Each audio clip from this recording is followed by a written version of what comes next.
Welcome to the brand new hit critically acclaimed morning show called the Wow. So check this out. Somebody posted a Facebook post. I'm sure this is everywhere. If you think you're useless, imagine being a lifeguard at the Olympics. Can you imagine though, like how not often. Right. Like they have to do something. Right. Because they're like pros. These Olympic swimmers have to be so good at swimming, who would need to rescue them? This just happened like this week. 25-year-old Anita Alvarez, she is an Olympic swimmer. She was in the middle of her routine. She lost consciousness and began sinking to the bottom of the pool. So her coach, who is also a former Olympian, jumped in the pool and got her out of there. So it's not her fault. She's okay. It's not that she messed up. It's No. just that she fainted. Yeah, coach, I think, said this. Our sport is no different than others, just in a pool. We push through limits, and sometimes we find them. So she must have been doing something really hard. Amy. Yes? In the water? She's just making the water noises. Yeah. So it's like we're at the pool. Right. Thanks, Mimi. Yeah, no problem. We can always count on you for those sound effects. That's right. I'm a trained professional lifesaver.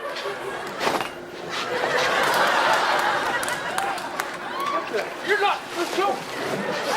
Bonkers it is that this happened 2 days after we were talking about something like this never happened. It is a little wild. Me and Nini were just talking about this literally last week, and then I find out that this actually happens. And even if you're a pro, you bump into problems and limits like they're saying. So good thing there are lifeguards at the Olympics. Anita is okay. Everything looks fine. Everything's working okay, blood pressure and everything else. So everything's okay. So thank goodness that everything turned out, but interesting that she needed help. Even a pro needs help. I think that's still a good life lesson. Now what do you want to talk about? Sesame Street. Sesame Street. There is an episode from February 10th, 1976. It stars Margaret Hamilton, who was the Wicked Witch from The Wizard of Oz. She plays a witch throughout the whole episode. My broom!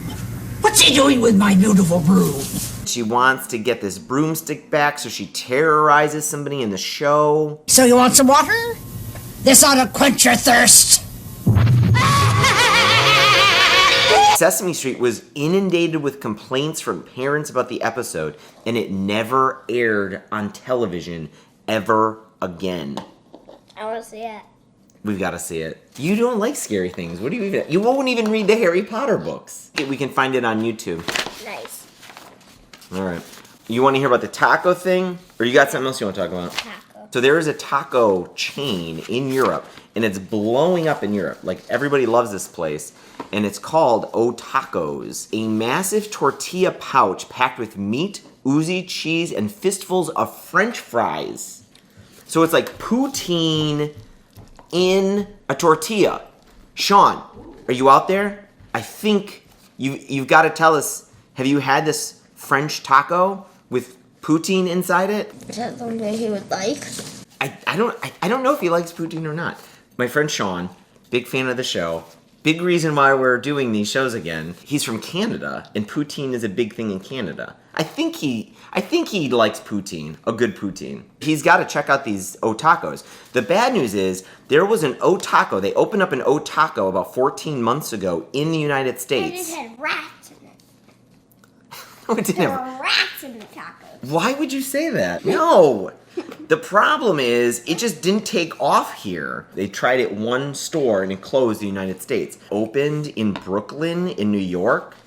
But it sounds like they had a lot of operational issues, and it was hard to manage the lunch rush. And it was hard to manage it from thousands of miles away where the headquarters is. I personally don't think they really tried. They opened one restaurant. I know. I mean, we have a lot of other taco restaurants.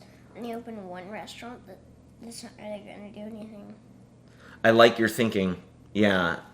I think they've got enough success on their hands to manage, but you're right. One experiment isn't enough. To find out the average of something, you could try it in a different place. Maybe New Yorkers don't want tacos. Where did you learn this stuff? Some science on averages.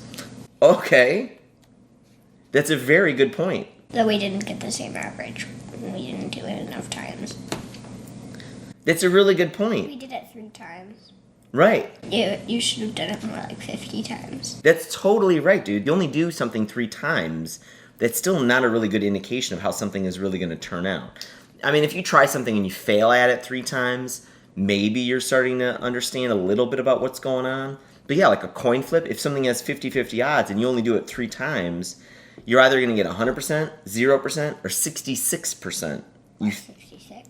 Well, like if you flip a coin 3 times, you're either going to get heads all the time, tails all the time, or you're going to get 1 head, 2 tails, or 1 tail, 2 heads, right? Yeah. And then so you're going to think like, oh, the odds are 66% of getting heads. But that, you know that's not true. So yeah, 3 tries is not a very accurate way of getting the average. So if you flick it the same way, starting with the same thing, it could land on the same thing. I'm actually really good at doing that. I'm really good at like flipping a coin. Fake flips, like making it go your way. Yeah. Here's a dime. This might not be as easy. I think I can do it better with like a heavier coin. Tails. 1 tail, Tails. 2 tail, Tails. 3 tail, 4 tail. Tails. Tails. Yes. That was a lot of tails.